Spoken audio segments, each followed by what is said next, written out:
Hey guys, Wyrm here and welcome to another video of Hearthstone One Night in KARAZHAN, a Hearthstone adventure card review. So basically, Blizzard released 4 more cards since the day of the launch, and let's take a look at them. First one is Babbling Book. It's a 1 mana 1/1. It's a mage card, and battle cry, add a random mage spell to your hand.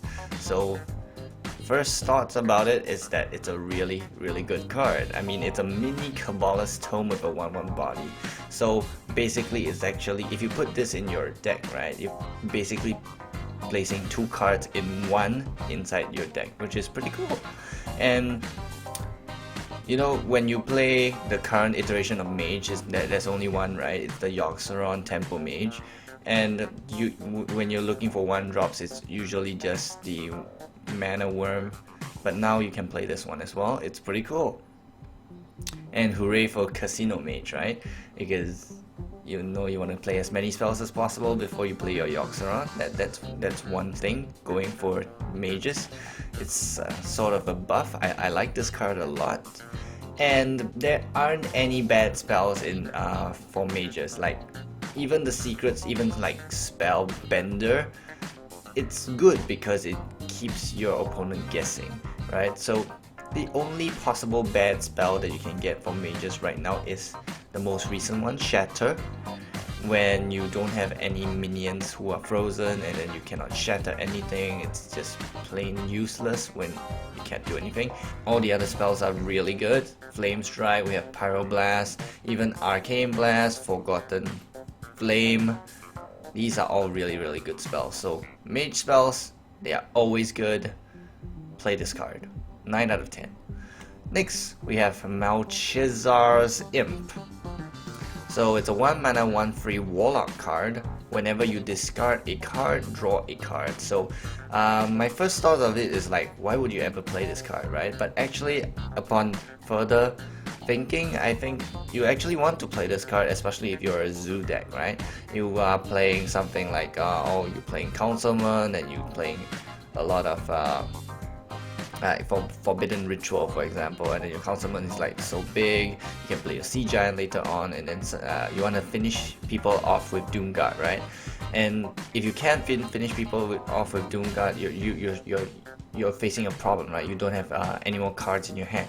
But now you can draw 2 cards when you play Doomguard, right? You play the Malchezaar's Imp, and then you play Doomguard. You discard 2 cards that you might not find any help for the current situation.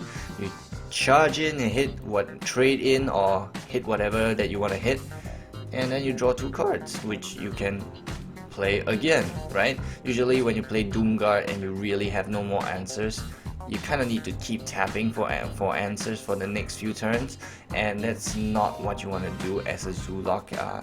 You want to really have all the cards ready to be played and just keep going in until the opponent dies, right? So upon further inspection, this is actually a really good card. You play Imp, Doomguard, Imp, Soulfire. I think those are the only cards that you play that discards card, right? I don't think anybody plays Succubus anymore, and I don't think anybody should. So that's that. I don't think anybody should play Dark. Actually, Dark Bargain is also good, but we're going into the control territory, which is not the Zoolock, so maybe not. But this card is definitely not a card that you want to play in turn 1, because, I mean, unless you really have no other option, right? You have the Voidwalker, which is so much better than this one. It's like, Voidwalker is 1 mana 1/3 Warlock card that it has Taunt. This one doesn't have Taunt, so I don't see why you would want to play this card in turn 1. So yeah, like I said, it's really high risk. So when you're facing control decks, you're still kind of screwed because you're losing cards really quickly. And well, if a control deck is smart, like a Resident Sleeper Warrior, then you're kind of just going to deck out like in turn, I don't know, turn whatever. You're just losing so many cards so fast. It's not even funny. Okay, so for its stat line as well as its effect, it's quite interesting, so I'm going to give it a 6 out of 10.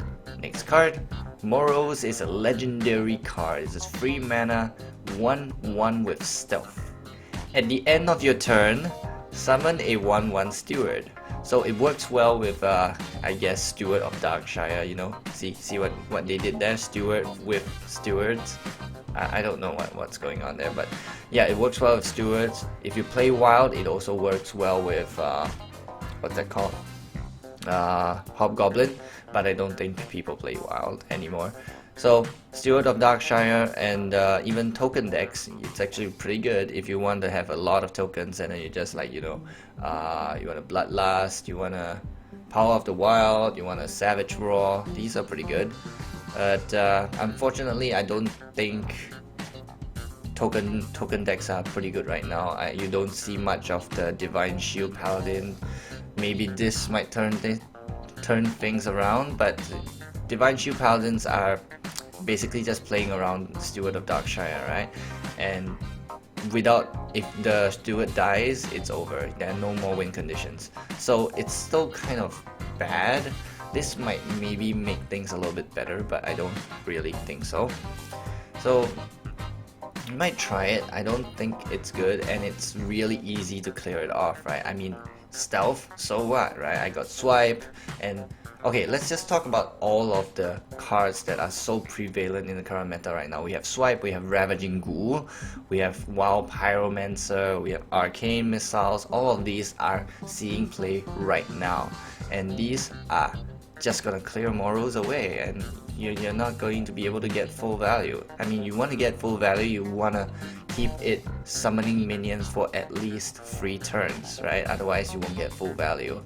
For a legendary card, I think it's still kind of because well, it's really easy to clear it off. I mean, if it works really well, right? But most of the time it doesn't work. So yeah, 5 out of 10. Let me know if you think you can make it work. We'll see. Next, we have Wyrm, the final card that was revealed, and it's basically a 6 mana 3/6 neutral card with Battlecry. If you're holding a dragon, destroy an enemy minion with a free attack or less. That's actually pretty good because we don't have such a card in existence right now. We don't have something that destroys a minion with 3 attack or less. It's usually only like 2 attack or less, or 7 attack or more. I'm talking about Stampeding Kodor, I'm talking about Big Game Hunter right now. We don't have something that has 3 attack or less, and this kind of changes things. It makes Priest a little bit less relevant. I guess you can put this in the Dragon Priest deck, right? But yeah. And anyway, Wyrm, it's a good card simply because removal is really strong in the meta right now. When you want to prevent people from playing big minions, or when people play their minions with effects, you're gonna clear it off quickly and not trade, right? You just want to destroy everything. So this is a good card. You definitely need to play it in the dragon deck, otherwise it's useless. I mean, even if you have an Azure Drake in your deck, it doesn't mean it's a dragon deck. You really need the synergy involved. And yeah, things that you might want to kill with this card is things like Thunder Bluff Valiant with all the mid-range shamans nowadays. Darkshire Councilman, this is what you want to kill it off with if you actually survive till turn 6. Fierce Monkey, obviously those warriors are so annoying. Bloodhoof Brave for the later game warriors. I don't think many people actually play Bloodhoof Brave anymore, simply because it's really easily countered by Stampeding Kodor. But well, it's still something that people do see in the current meta. The current meta, Twilight Guardian is actually seeing quite a bit, right? Dragon Priest play it, the Dragon Warriors play it. Twilight Guardian is actually a really good card right now. So Wyrm is something that can, you know, clear it off. Like 3/6 taunt. What are you talking about? I don't see it. So it's a pretty good card. So I'm giving it a 7 out of 10. It's definitely a buff to dragon decks. I hope to see it in more dragon decks, but the question lies in what do you want to cut from the dragon deck in order to put this in. Maybe just put one, you know, just one removal is fine. So that's all we have for today's card review. I hope you guys enjoyed. Do you agree with my opinions, or do you have other opinions of the cards? Please let me know in the comments down below. And thank you for watching. Bye bye.